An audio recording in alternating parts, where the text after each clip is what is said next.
Yeah, that was definitely in my mind, but I'm also very centrally located now. It's a small city called Doral. It's just west of the airport. It's right near the Trump Doral Hotel.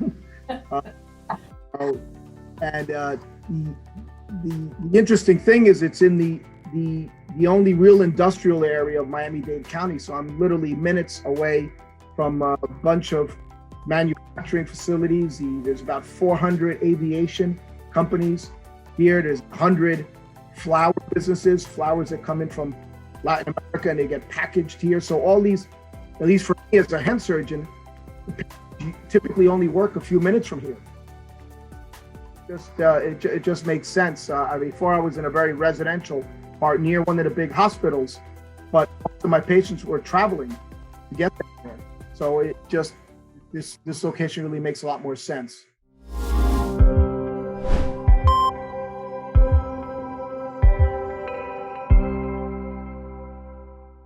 So, Alejandro, welcome to the Providers, Properties, and Performance podcast. Thank you. Glad to be here. First off, I feel I need to apologize for calling you a provider after reading your book. I'm just not sure how to connect clinician with a real estate term off the top of my head right now, but apologies if that's inappropriate. But I didn't know until reading your book how it's better to a term to call physicians clinicians than providers. Yeah, well, that's why I put it in quotes. But it's become it's sort of an insurance term, which I understand, right? Because we're providing that care, but I think it's important ultimately what our role is in society and for patients. We actually, most physicians still like to be called doctor. I mean, it's we're moving too far away from those Marcus Welby days. Yeah. So just so my the audience knows, a little bit about you. You're a hand and upper extremity orthopedic surgeon. And how many years have you been in private practice, and how many years did you work at a hospital? Yeah, it's a quarter century now. So I've been in 25 years. I've always been in private practice. I have a lot of respect for my colleagues going to academia where they're teaching more and more research, but I've done those roles, and I think you can do that in private practice. And one of my concerns is that there's a kind of a dying of the pressures that I talk about in the book. So I've always been in private practice. I co-founded a group called Miami Hand Center, which grew to the point where, like many physician practices, disbanded, like divorce. But it's all good. And I started my own center, and then afterwards, I saw the need for something beyond my practice, which I'm sure we'll talk about, which is ortho now. So my hand and upper limb practice that I'm in, called Badia Hand to Shoulder Center, I did 12 years ago. All right, so you're based in Miami, Florida, and you, like you said, you have 3 companies. You have your private practice clinic, you've got a surgery center, and then is it urgent care and ER, or just ER for orthopedics? Well, the term is orthopedic urgent care, but what's interesting is we moved away from that term because people assume that it's urgent, and it isn't. We have people coming in with 2 years of back pain. They want to be seen. So what it is easy access. So we really call it orthopedic immediate care, orthopedic walk-in center. And then from reading your book, you started these as an entrepreneur to make the most efficient use of your time and make your surgery schedule more efficient for you, and take more control of your compensation, as well as provide better care for your patients. And I'm assuming at more economical cost than going to the doctor, or, as you mentioned, going through the route of the primary care physician first, just to go through a bunch of unnecessary therapy and things like that. Yeah, there's just so many hurdles that patients have to jump over to get care nowadays, and it's interesting because I see a lot of international patients, and ironically, they go through less of that than we do. So we're continuously making our own healthcare system more complex, even though I firmly believe, as a proud American, that we really have some of the best, if not the best, healthcare in the world. But that it's become so cumbersome. So that was a goal that, at least with ortho now, is for people to start the journey in the right place. And then if something is complex or surgical, then they would be routed to somebody like myself. If it's a knee problem, they would see my colleague who sees almost exclusively knee problems, right? I mean, kind of who you want treating. You know, if you have if you have a liver problem, you want to get to that liver specialist pretty quickly, right? Yeah. That's the paradox about healthcare is people think that the specialists are more expensive. And, Atul Gawande, who I love his books, but he just came out with an article talking about primary care. And yes, we need primary care doctors, of course, but medicine's become so complicated that I really believe the role of specialty care needs to actually increase, because paradoxically, it's actually less costly in many cases because we actually order less tests. We just have a gestalt for what the problem is. So that's the genesis of kind of me building this center where patients come here, they park right here. I'm looking at the parking lot. They walk in and they get the right care. And that's become almost an ethereal, nebulous kind of thing to achieve nowadays. And it shouldn't be that way. Well, and I see that your clinic is strategically located by the Miami International Airport. Is that to make it easy for people to fly in and see you? I'm assuming. Yeah, that was definitely in my mind, but I'm also very centrally located now. It's a small city called Doral. It's just west of the airport. It's right near the Trump Doral Hotel.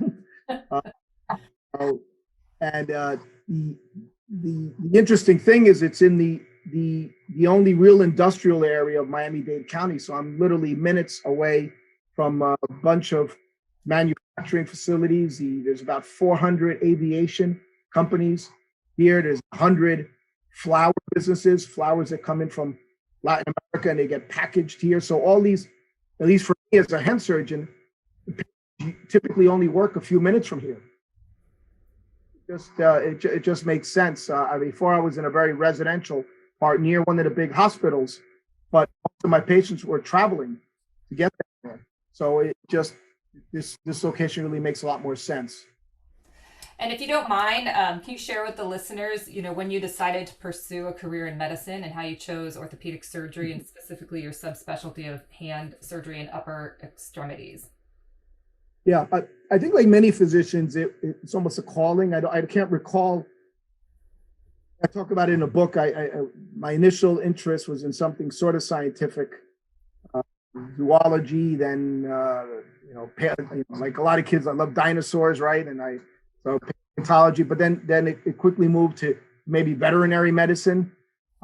And by the time I was 8 years old, I was pretty clear about what I wanted to do. So I don't know why that is, but I did have let's just say the pedigree, because my mom's family in Cuba were many physicians.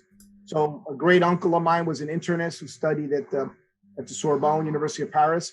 And not that I was that close to him, but there was always that undercurrent of healthcare in my family, the maternal side. So when I was 8, I went with my grandmother who had a very bad rheumatoid arthritis and just terrible deformity in her hands. And we went to see a hand surgeon at Columbia Presbyterian. Now, at the time, I didn't know who he was, but 20 years later, I figured out that it was Bob Carroll. And Bob Carroll was really one of the first hand surgeons in the country. And ironically, Bob Carroll trained a surgeon named Joe Imbriglia, who was then in Pittsburgh, and Joe Imbriglia trained me. And he was one of my main mentors in hand surgery. So that person treating my grandmother was kind of my grandfather of hand surgery. So that's very nice. To be, yeah. Very nice. So I'm really enjoying reading your book, Healthcare from the Trenches. It does give an interesting perspective that I don't think any of us, a lot of us, are not aware of. And while the frustrations of the healthcare system is apparent inspiration, what made you decide to finally publish the book and share your experience? And you did it very recently because you did it during COVID, so it's a recent published book. Yeah, I guess every Monday, I see is my new patient day, my elective patients, and I kind of came to realize that every patient that came to see me had already been somewhere, and I thought, look at the amount of money and time that was spent. And I thought it was very symbolic of our healthcare system. So I started thinking about all the problems. And I don't know if, entrepreneurs are born or made, but I just feel like like I want to fix a problem. You know, it's like those traffic lights that are not synchronous, right? You look at it and you go, how can I fix this, right? But I don't know anything about that, but I know something about healthcare. And I said, maybe this just needs to be conveyed to the public. So I've been thinking about penning this, putting it down on paper. And then I wrote a chapter in a book called, it's a book about breast cancer. Experts in Pink, it's called. And Experts in Pink is a woman's guide to breast cancer. It's an excellent book with multiple chapters. And I had been asked to write the chapter on the effect of breast cancer and treatment, or radiation, mastectomy, et cetera, on the upper limb. And then when there was an event for the multiple authors, I met the person who helped them publish the book. And I told her about my idea for a book. And this was only a year and a half, 2 years ago now, maybe. And she said, oh my gosh, she said, you know, my father is a retiring vascular surgeon and in Philadelphia, and he's so frustrated. And I said, well, you know, would you help me write this book? Because I just don't know how to even start to organize it. And that's what happened. So I wrote myself about 85% of the book. The other 15% are about 25 other contributors, including her father, who's a vascular surgeon. But I had some patients write. I had an orthopedic hospital executive write. I had other specialists. I had therapists, nurses. So basically to give the perspective from the trenches. Okay, so I did not, you know, interview the president of Blue Cross Blue Shield. I did not interview, you know, all these middlemen. What I wanted to say is that people actually do the work of healthcare and receive healthcare, what their perspective is, or our perspective in what the problems are. And yes, so I had been writing the book gradually, but mostly collecting the other contributors' comments. And then when lockdown hit, I said, well, this is my chance. So I literally sat at my computer for 12, 14 hours a day for about 10 weeks and wrote, you know, almost the whole thing in that time. And we released it in second week of June. Yeah, it's impressive. And so, you know, reading it, I think we should start discussing the government interference impeding healthcare. But, you know, do you want to describe, you know, you have in general, just kind of an overview to start with the root causes of the healthcare crisis to the listeners from your perspective as a clinician, and then we can move into specifically the government interference. Sure. Well, you know, I talk about government and we all have different views, right? Especially after yesterday. But the point being, though, is that a government serves a lot of roles, but I don't think that government is perceived by most people as being the most efficient provider of services and goods, right? And I think it's important to have partnerships with government, and for government to do oversight, right? You know, they're really there to keep us safe and protect citizens, right? But the free market and free enterprise, I think, is what makes this country great. And if you look at systems around the world, I mean, when it's a completely government run, it's very inefficient, and ultimately you end up getting a second tier. Right? So I have colleagues in Europe, and most of them are in the public hospitals during the day, but then about 5 o'clock they go and they open their little office and see patients privately, because people don't want to wait a year like our Canadian friends. Yeah. Right. For that. So I think Americans won't put up with that. I think, you know, in many respects we're a little spoiled. We are the richest country in the world, and we have great health care. But I don't think that the government is the one we should look towards. And certainly, if you've ever worked in a VA hospital like I have when I was a resident, and I used to moonlight in the emergency room as an ER doctor, and I can tell you that it is not a very efficient place, the VA. So why should we have our whole system like that? And for the book, I myself read and researched and learned a lot. So several of the books I read, including one called there's so many. I'm trying to think. The one I'm thinking of is The Case for Free Market Healthcare.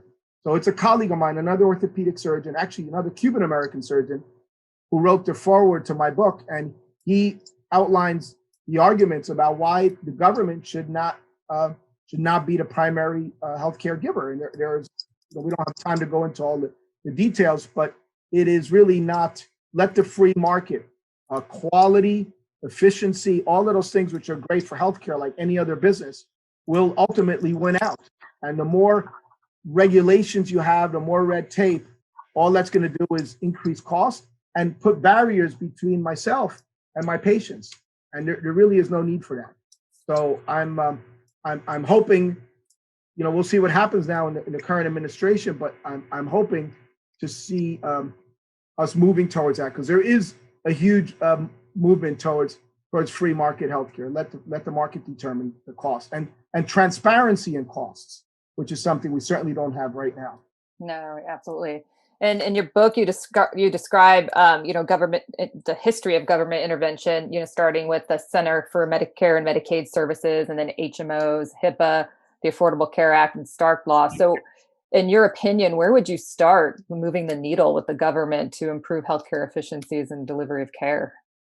Well, the theme throughout the book, if you notice, is that you've got to get people in the trenches involved, right? Right.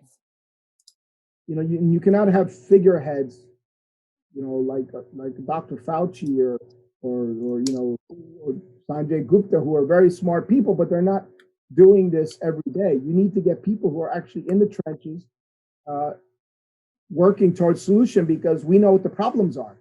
And, in order to fix something, you have to identify the problem. The government, as I mentioned, should have oversight, and it should also be a safety net for those who are less fortunate. But if we can increase the efficiency and the cost savings in the way healthcare is currently delivered, there'll be so much money left over that we can literally treat the people in most need of the lower socioeconomic classes, the people who don't have the funds maybe we can literally give them health care. So, I mean, there needs to be a combination. But right now, it's so costly that then it's difficult to treat the masses. And there just has to be less of that regulatory environment. You saw this with the vaccine, right? All of a sudden now we rolled it out pretty quickly. Why? Because we made sure still that there was oversight, there was safety, but we really minimized the red tape in order to minimize human suffering with this terrible pandemic. And there's no reason the entire healthcare system shouldn't be like that. So we need to really get rid of a lot of the middlemen. There's just way too many middlemen in healthcare who are taking money out of the system, who aren't really contributing, but they're also making the process less efficient. And when you don't have efficiency, what do you have? Delay and cost. And that's the basic problem. So one other thing I would do is actually take private insurances, and I believe there's a role for private health insurance for sure, but I really think it should be non-for-profit. I don't think that United Healthcare should be looking to Wall Street and to their investors to make a profit. And if they are successful, then I think the executives deserve to be paid very well. I have no problem with that. What I have a problem with is having to answer to Wall Street when you're providing something as vital as healthcare. And just changing that, like I should mention the last chapter, right, where I discussed one country that already does that, and your readers can look into that. But there are several countries that have private health insurance, but it is non-for-profit, and that alone would dramatically change the cost of healthcare. Well, and also I think getting the people that aren't physicians, or like you said, there's internal medicine physicians making decisions on specialty, things that are in the subspecialties and the specialties. I think it's the decision making on this not being made by the appropriate healthcare physicians that need to. Yeah, well, there's so much to know now in medicine. I mean, I'm an orthopedic surgeon, but I'll have a friend or something ask me about their back, and okay, I some question, but I say, I haven't really worked up back pain in over 25 years. You really, and somebody who does that every day they can just listen to you and already have a good idea. I mean, any good physician, whether it be an internist or an orthopedic surgeon, or ophthalmologist, can oftentimes come up with the most likely diagnosis just by listening to the patient, looking at the demographics, looking at certain characteristics, and listening to them. And then the physical exam is more confirmatory. And then all these tests, which cost a lot of money, and I talk about diagnostic tests, they be more almost confirmatory. I mean, occasionally I'll order something where I have no idea. But for the most part, I have a good idea just from my experience. And why? Because all I do every day is from here to here. Right. Okay? And, somebody does foot and ankle, that's a whole different ballgame. So why get people who, and they think they're saving costs, right? That, they're getting the gatekeepers or the primary care doctor, but they're really not saving costs, because a lot of these people end up ordering a lot more tests than are necessary. And I have, I talk about clinical examples of that in the book. This is common sense stuff. And that's what it's really going to take to change our approach in healthcare. Just bring some common sense to it.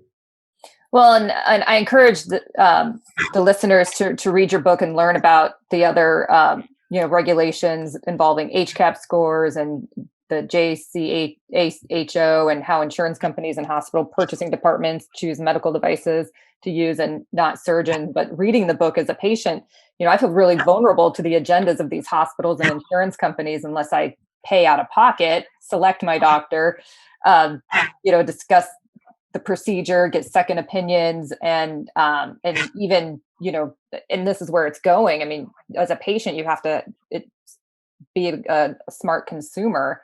And if you need a medical device, I feel like I'd have to do the research, because you're saying, the hospitals, they don't want to, from a contractual standpoint, they don't necessarily want to go with the best device. They want to go with the easiest to contract with and easiest, from a, accounting standpoint, instead of coming up with another contract with a smaller manufacturer. And is this an accurate feeling of how I should feel? Well, but the honest truth is that most clinicians are, I think, fairly responsible. I mean, we have kind of been weeded out, right, in society. I mean, you don't train and study for 14 years and then be totally irresponsible. Although there are cases, and I mentioned that in the book as well. I mean, there are bad apples, but I think most people in healthcare certainly care about our patients, but we also care about cost. We're very responsible about that. There are, I can give you examples of complex wrist fractures where I'll use this is a case I just did the other day where I'll use a particular plate and screws. This is a company from Switzerland, amazing stuff. But if I get a more routine fracture, there's a different company I use. It's manufactured in Austria, and they have a headquarters in the U.S. and it's much more economical.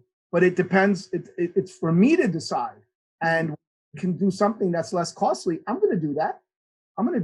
Because what's really expensive is when you use the wrong thing. Right. And any hospital administrator will tell you that the big loss leader there is readmission. So it's not just readmission, but reoperation. But one of the things I do in my practice here in Doral, Miami, is I see a lot of patients who've been treated elsewhere by maybe general orthopedists who are doing things that, it's okay for the more routine things. But when you have something very complicated, you really want somebody who does it every day. And that person should determine what implant they use. Ultimately, that will save money. Exactly. No, in doing this business, if I ever need to have a surgery, I want to go to the surgeon that specializes and if it's a short surgery, pretty much packs their afternoon and they just do it one after another like a conveyor belt, because they're perfecting their craft. I always tell my patients, if you'll get people who will complain about a wait. Thank God I don't have that anymore, because I'm not on all these insurance and HMO plans. But there was a time when I was, and there's nothing wrong with that, because it gave me more volume. It trained me to be a better surgeon. But I would tell patients, if you go to a surgeon's waiting room and it's empty, run. You want somebody who's busy, and it's okay to wait sometimes. I go, you don't mind waiting for Dumbo when you go to Walt Disney World with your kid. You wait an hour and a half for a 3-minute ride, and no one seems to mind that. but to wait for a specialist you can see is busy with other patients. Where's the impatience coming from? Exactly. No, exactly. Patience. So it's like anything else. I mean, things of high quality mean sometimes you might have to wait for, and they might be a little more costly, but in the end, it's like good shoes, right? You pay less in the long run when you have something of quality. No, absolutely. And it seems, you discuss in your book how you've had to pivot your practice to focus on patients as a result of navigating the healthcare system, in the least frustrating amount possible for you, and more efficient. You talk about going to a hospital, and if you have to use a hospital's OR, you end up getting bumped sometimes for other surgeries, and then also you wait around and for an OR to get prepped, and nobody takes into account that time, which can be hours on end, and you don't get compensated for it. Oh, it was, I mean, I remember those days. It just doesn't, and I think COVID is going to be a game changer in this industry, and many, I'm sure yours as well. There is a real reset. And I think finally, and I've been beating this drum for years now, is that there's a lot of type of surgeries that really should be done in efficient, cost-effective ambulatory surgery centers. You don't need to do, a rotator cuff repair or a bunionectomy in a big hospital where you have all these costs of an ICU. Let the hospital focus on what they're good at. They're going to do their open heart surgeries or complex neurosurgery. In orthopedics, they're going to do the femur. We don't do femur fractures in our outpatient center, right?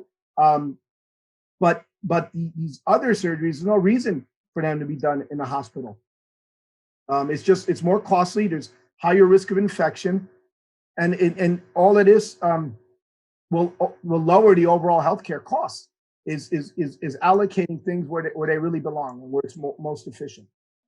Well, are you conflicted sometimes as a healer because you know that there's more patients that you can treat, but just because of the frustrations, and you mentioned that you because of there's malpractice concerns, you focus on workers' comp and you keep pivoting your practice. I mean, do you feel that if the system changed, you could really help a lot more people? I think so, but look, there's one other thing is we need to make sure that we don't have a deficit of physicians, because it's very hard to predict that. So now we're really in a shortage, and I want to give a shout out to my what they call our mid-level providers. I mean, my physician assistant, honestly, I think she knows more about hand than my colleague who does spine surgery, and the person that works with him knows more spine than I do because they're doing it every day.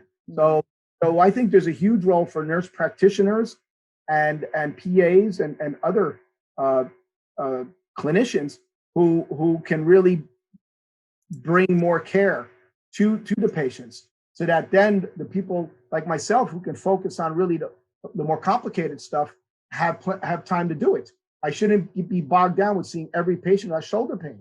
I should be seeing a patient that we determine has a full thickness rotator cuff tear that needs a repair. And that's the same with every other specialty. My goal, as I mature, is to really give back and be able to go either in underserved communities here in our own country or abroad. I mean, I've done work in Ghana and in Guatemala and Bolivia, and that's very rewarding. Unfortunately, we're in a country where we have the resources. If we allocate them better, we have the resources to be able to treat everybody.